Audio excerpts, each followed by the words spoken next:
অলৌকিক সাধক শ্রী বামদেব বাবার সাথে লেখক প্রমোদ কুমার চট্টোপাধ্যায়ের যে কথোপকথনটি হয়েছিল তার প্রথম অংশে আমরা জানতে পারলাম যে সাধক বামদেব বাবা যখন প্রমোদ কুমার চট্টোপাধ্যায়ের শরীরে হাত দিলেন তখন তিনি জানতে পারলেন যে কুণ্ডলিনী জাগরণের প্রথম চক্রটি তার জাগরিত হয়ে গেছে।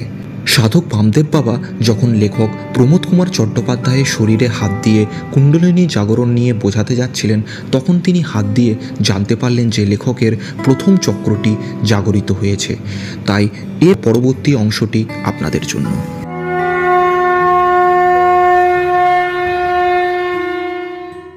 বামদেব বাবা মা গো মা বলতে লাগলেন। বাবা একটু পরে লেখককে জিজ্ঞেস করলেন, তোর গুরুসঙ্গ কতদিন হয়েছে রে? লেখক তখন বললেন, প্রায় 6 বছর হলো। শুনিয়া তিনি আবার আমায় জিজ্ঞেস করলেন, কীরকম অবস্থায় হলো, খুলে বল আমাকে। তখন লেখক সমস্ত কিছু খুলে বললেন। তিনি বললেন, ভগবান রামকৃষ্ণের কথাই প্রথম, তিনি আমার জীবনে সর্বপ্রথম আকর্ষণ, প্রথম গুরু।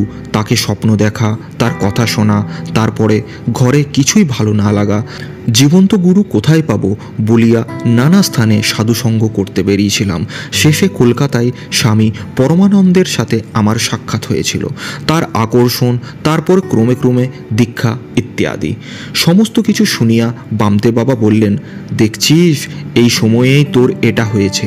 এখানে এটা বলতে কুণ্ডলিনী জাগরণের যে প্রথম চক্রটি তার জাগরিত হয়েছিল লেখকের, তার কথাই বামদেব বাবা বলছেন যে দেখছিস এটাই তখন তোর জাগরিত হয়েছে।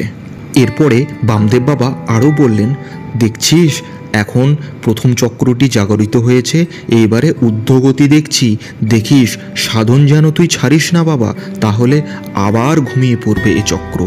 লেখক জিজ্ঞেস করলেন, আচ্ছা আপনারা বলেন যে তান্ত্রিক সাধন প্রকারণের মধ্যে দিয়ে না গেলে কুণ্ডলিনী শক্তি নাকি জাগরিত হয় না, এ কথা কি সত্যি? অন্য ধর্মে কি সাধন করলে হবে না?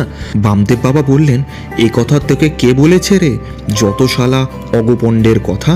তোর খিদে যদি পায় তখন ভাত খেলে যেমন তোর পেট ভরবে, ডাল রুটি খেলেও সেরকমই তোর পেট ভরবে। আসল কথা হলো যার যেটা জোটে সে সেটা খেয়েই পেট ঠান্ডা করতে হয়।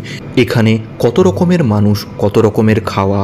যে বলে ভাত ছাড়া আর কিছুতেই পেট ভরবে না সে নিশ্চয়ই জ্ঞেয় মনীষ। ভাত ছাড়া আর কিছুই ধারণা নেই।